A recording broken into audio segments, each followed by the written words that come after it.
The Silver Arrows are preparing the biggest upgrades so far, and they believe there's a lot of pace hidden behind what they're aiming to introduce in Silverstone. But prior to Silverstone, we have Austria, a race which Mercedes firmly believes will be in competition for the win for the first time this season, thanks to the special finding in the W14. Could this be the beginning of back-to-back wins for the Brackley-based squad? Austria is a race that is full of medium and high-speed corners, and apart from the first two turns, which are of the slowest in the calendar due to their 90-degree nature, the rest of the track fits the W14 perfectly well. This is something that they weren't able to exploit to its fullest in the previous races, more precisely during the beginning of the season. But thanks to the newest upgrade package, Mercedes is now dominating these sectors and is definitely closing up on Red Bull with large steps. Although there is still a lot of catching up to do, with the initial projection from Mercedes being to fight for race wins at the end of the year, now the narrative has changed and the team firmly believes the next two races definitely have the potential to bring home the first win after last year's Brazil race. One that, if you compare the altitude of both races, does have a strong similarity. With both tracks around 700 meters above sea level, the air is rarefied. Something that seemed to fit the Mercedes engine last year in Brazil and in Austria as well, with Russell finishing fourth and nullifying a 5-second penalty after his crash with Perez during lap 1, while his teammate Hamilton grabbed the last podium place. Obviously, the time difference compared to Ferrari and Red Bull last year was something out of reach, but this year the game has changed. Mercedes enters the next two GPs as the second fastest car on the grid, and whether we like it or not, Hamilton and Russell will definitely put on a show during the sprint and main event in Austria.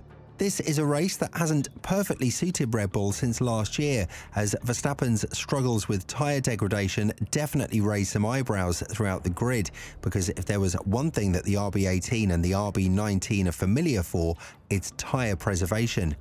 Nonetheless, Andrew Chauvelin believes there's a huge potential to fight at the front in Austria.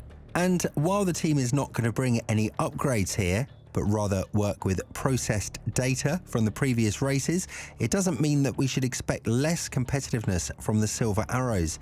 When talking about this matter, Chauvelin said, "Having said that Canada was going to be difficult for us, it's a bit difficult to stand here and say it's hard to say because we made a prediction about Canada. But I think it's always difficult to know. I think where we've seen the car struggling is more the low-speed corners. And so if we start looking at circuits that have got more medium and high-speed corners, I think we'll do better here." So Silverstone would be a good example of that. Austria shouldn't be too bad for us either, so let's hope we go well in both of those. Why is Mercedes hoping that the upcoming race will bring such an interesting outcome for their team?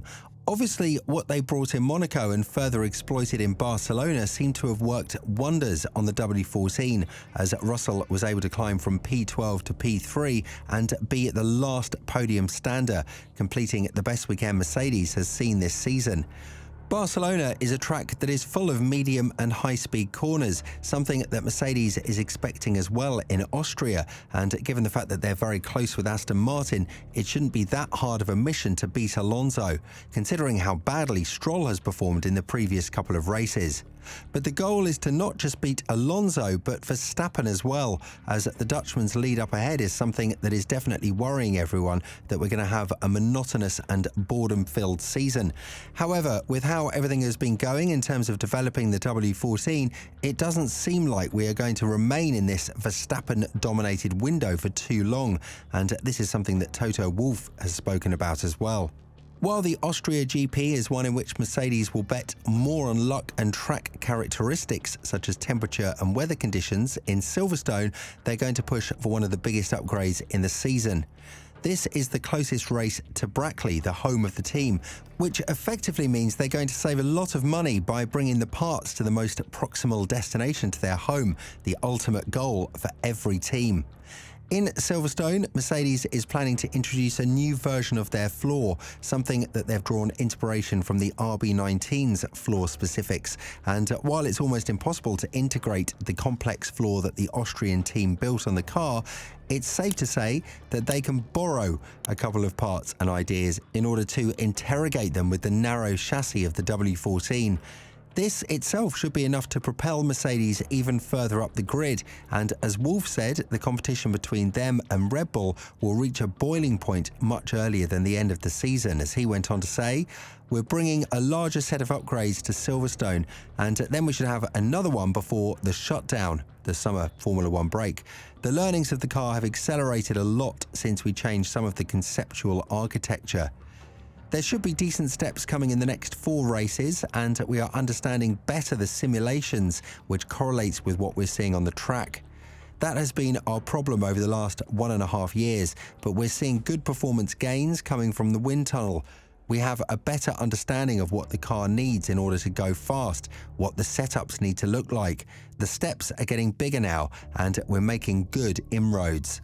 Obviously, he labelled Silverstone as the next race in which he's expecting Mercedes to fight for the win, but truth be told, the chances in Austria are very high as well. Another team that could unexpectedly turn in the fight for the win is Ferrari, with the Maranello squad always being strong here in Austria and actually winning the race last year when Leclerc managed to showcase a very dominant performance against Verstappen and seal the deal at the end of the day.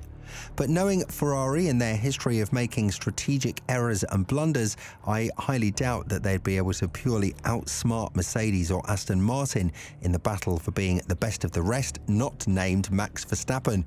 Therefore, while these teams only have to hope for a potential DNF from Verstappen in order to be standing at the top of the podium, this might change in the near future, especially in Silverstone, where Mercedes are turning the ship around and are bringing a more aggressive approach to their car.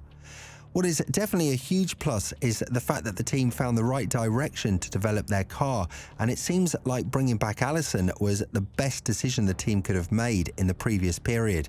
The reshuffle of the technical staff definitely helped Mercedes understand where they are and where they will be in the upcoming races. So the new floor and the entirety of the new upgrade package show a lot of promise that we're going to see at least one Brit emerge victorious in the next couple of races.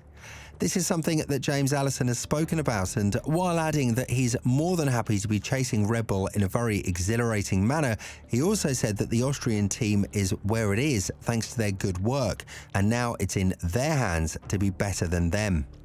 What is definitely a plus for Mercedes right now is that both of its drivers are consistent, meaning that the team can focus on both of the cars in terms of making the right adjustments and therefore propelling the W14 into an even better performing window, a mission that seemed quite impossible with the projected philosophy at the beginning of the year. With a brand new design and way of working, as well as the introduction of a new side pod design, new front suspension, and a revised floor that will see further changes in Silverstone, Mercedes' hopes are very high for the last 4 races before the summer break. The question is, can they beat Red Bull and make for an interesting continuation of the 2023 season?